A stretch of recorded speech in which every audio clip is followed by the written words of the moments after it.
ರಾಜ್ಯ ರಾಜಕಾರಣದಲ್ಲಿ ಈಗ ಫೋನ್ ಕದ್ದಾಲಿಕೆಯ ವಿಚಾರ ಸದ್ದು ಮಾಡ್ತಾ ಇದೆ.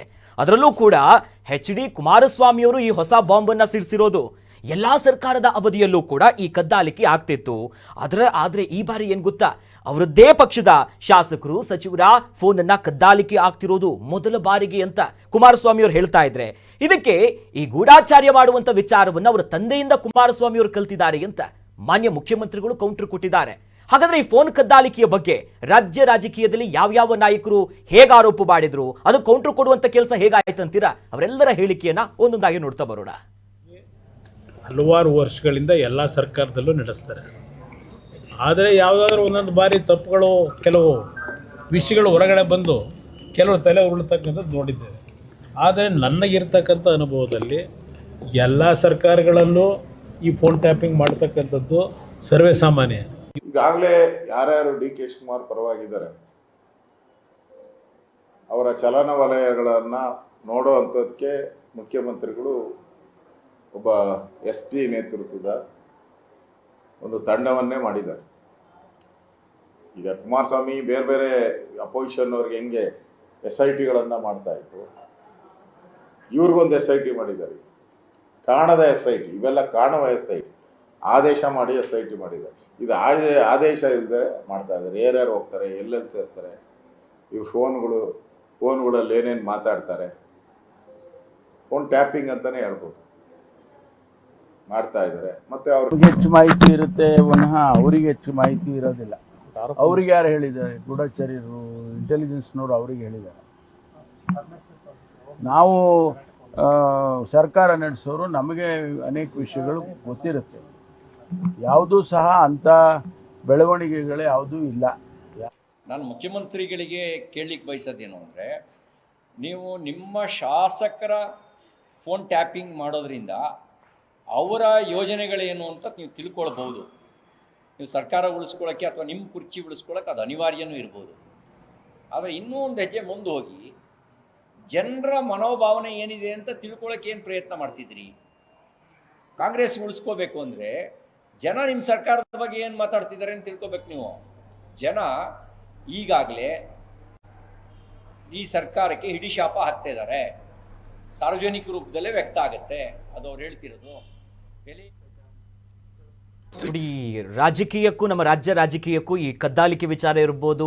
ಜೊತೆಲಿ ಕಳೆದ ಬಾರಿ ರಾಜಣ್ಣ ಅವ್ರು ಹೇಳಿದಂತೆ ಹನಿ ಟ್ರ್ಯಾಪ್ ಮಾಡಲಾಗ್ತಿದೆ ಸಚಿವರ ಮೇಲೆ ಅಂತ ಸದನದಲ್ಲೇ ಪ್ರಸ್ತಾಪ ಮಾಡಿದ್ರು. ಸರ್, ಇದನ್ನು ಬಹಳ ಸೂಕ್ಷ್ಮವಾಗಿ ಗಮನಿಸ್ತಿದ್ರೆ ಫೋನ್ ಕದ್ದಾಲಿಕೆ ರಾಜಕೀಯದಲ್ಲಿ ಬಹಳ ಸೂಕ್ಷ್ಮ ವಿಚಾರ. ಸರ್ಕಾರದ ಮುಖ್ಯಮಂತ್ರಿಗಳೇ ಇಳುವಂತ ಸನ್ನಿವೇಶಗಳು ನಮ್ಮ ರಾಜ್ಯದಲ್ಲಿ ಬಂದು ಹೋಗಿದೆ.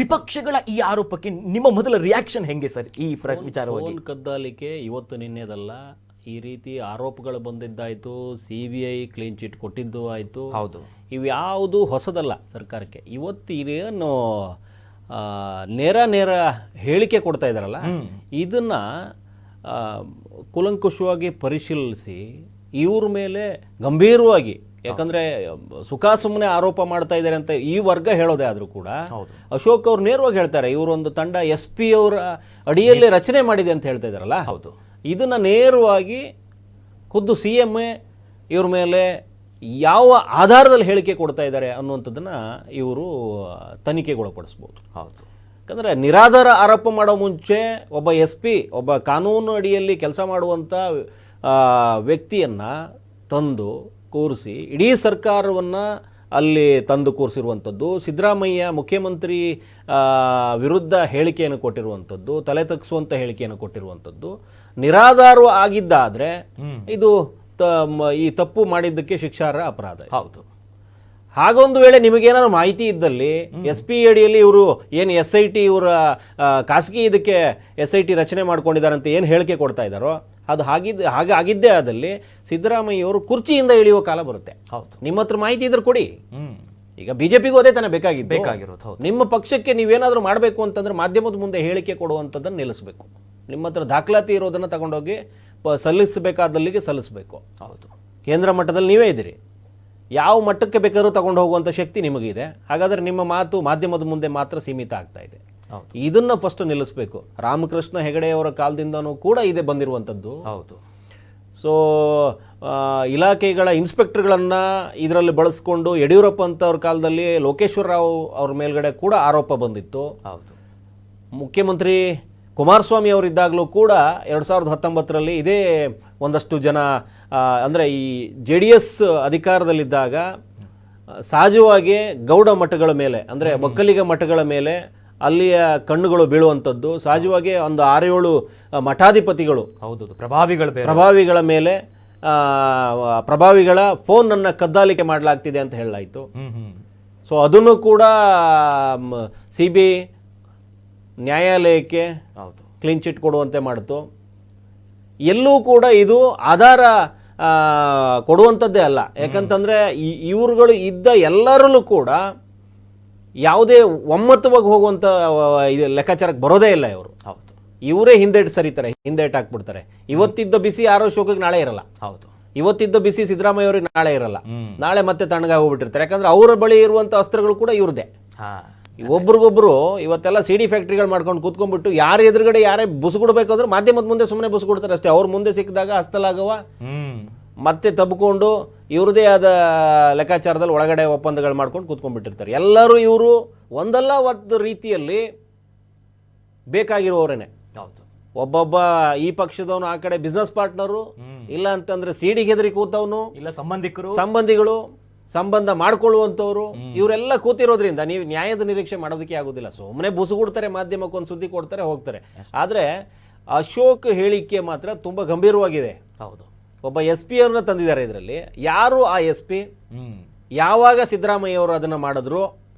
ನಿಮ್ಮಲ್ಲಿ ದಾಖಲಾತಿ ಇದ್ದರೆ ಇವತ್ತೇನು ನೀವು ಬಂಬಡಿ ಹೊಡೆಯೋ ಕಾರ್ಯನೇ ಬೇಡ, ನೇರವಾಗಿ ಕೂತ್ಕೊಂಡು ಹೋಗ್ಬಿಟ್ರೆ ಸರ್ಕಾರವನ್ನೇ ತಲೆ ಕೆಳಗೆ ಮಾಡುವಂಥ ಸ್ಟೇಟ್ಮೆಂಟ್ ಅದು.